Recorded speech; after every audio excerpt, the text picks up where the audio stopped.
দিলওয়ালে দুলহানিয়া লে যায়েঙ্গে। নিজের ভালোবাসাকে ফিরে পেতে আদ্রিত সেই শাহরুখ খানের বিখ্যাত দিলওয়ালে দুলহানিয়া লে যায়েঙ্গে প্রতিজ্ঞা নিল। কিন্তু ভালোবাসা ফিরে পাওয়ার চক্করে আবার সেই দেবের আই লাভ ইউ সিনেমার মতো হাল হবে না তো? আদ্রিত তার ভালোবাসা শুভকে ফিরিয়ে নিয়ে যাওয়ার জন্য ইন্ডিয়াতে শুভর আগেই পৌঁছে যায়। কিন্তু ইন্ডিয়াতে তার জন্য কি কি অপেক্ষা করছে? হ্যাঁ বন্ধুরা, গৃহপ্রবেশ সিরিয়ালের আগামী পর্বগুলোতে আমরা এরকমটাই দেখতে পাবো। এরকম সিরিয়ালের দুর্দান্ত আপডেট পেতে আমাদের চ্যানেলটি সাবস্ক্রাইব করে পাশের নোটিফিকেশান বেলটি প্রেস করে রাখুন, যাতে আমাদের আপলোড করা ভিডিওগুলি আপনারা সর্বপ্রথম পেতে পারেন। তো চলুন কথা না বাড়িয়ে শুরু করা যাক। আদ্রিত শুভর আগেই নদিয়াতে পৌঁছে যায়। সেখানে পৌঁছে সবাইকে জানিয়ে দেয় সে শুভকে ভালোবাসে, তাই শুভকে সারা জীবনের মতো আমেরিকা নিয়ে যেতে এসেছে। কিন্তু তার একটু গ্রামবাসীর সহযোগিতা লাগবে, কেননা শুভ তাকে ভালোবাসে কিনা সেটা এখনও জানায়নি। শুভকে ভালোবাসার প্রপোজাল দেওয়ার পর শুভ সেখান থেকে পালিয়ে আসে। তাকে কোনো কিছু না জানিয়েই তার আগে চলে এসেছিল। কিন্তু সে শুভকে যেহেতু ভালোবাসে, তাকে ফিরিয়ে নিয়ে যাওয়ার জন্য সে অন্য ফ্লাইট ধরেই আমেরিকা থেকে ইন্ডিয়া চলে এসেছে।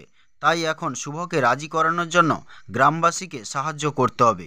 অবশ্য গ্রামবাসী যাতে তাকে সাহায্য করে তার জন্য গ্রামবাসীকে একটু ঘুষ দেওয়ারও ব্যবস্থা করে। গ্রামবাসীকে বলে দেয়, যদি তোমরা কোনোভাবে শুভলক্ষ্মীকে রাজি করাতে পারো, তাহলে আমি তোমাদের বিয়ে উপলক্ষে পেট ভরে ভোজ খাওয়াবো। এই কথা শুনে গ্রামবাসী সকলেই আনন্দে আত্মহারা হয়ে আদিত্যকে সাহায্য করবে রাজি হয়ে যায়। এরপর শুভলক্ষ্মী বাড়ি ফিরেই দেখে আদি সেখানে আগে থেকে পৌঁছে গেছে। তখন আদিকে শুভ জিজ্ঞেস করে, তুমি এখানে?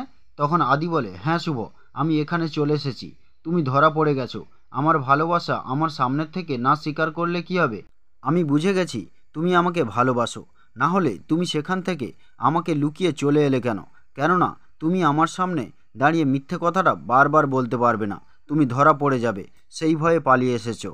তখন শুভর সব কিছু গুলিয়ে যায়। সে তখন হড়বড়িয়ে বলে, না না, ওরকম নয়। তখন আদিত্য বলে, না শুভ, তুমি আবারও মিথ্যে বলছো।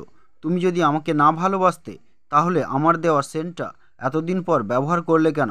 তুমি কিসের ভয়ে স্বীকার করছো না?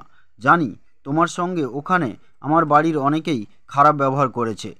তার জন্য আমার বাড়ির পক্ষ থেকে আমি তোমার কাছে এক্সট্রিমলি সরি। পারলে সবাইকে ক্ষমা করে দিও। আর হ্যাঁ, আমি জিনিয়ার সঙ্গে সমস্ত সম্পর্ক চুকিয়ে দিয়ে এসেছি। এখন তুমি আমাকে অপমান করো আর ফিরিয়ে দাও, যাই করো না কেন, আমি তোমাকে না নিয়ে বাড়ি ফিরবো না। তাহলে শুভ কি আবারও ফিরিয়ে দেবে আদিত্যকে? তো বন্ধুরা, আজকের পর্ব এই পর্যন্ত। আবার দেখা হবে পরবর্তী পর্বে। ততক্ষণে সুস্থ থাকুন, ভালো থাকুন এবং ভালো লাগলে একটি লাইক দিন। Thank you.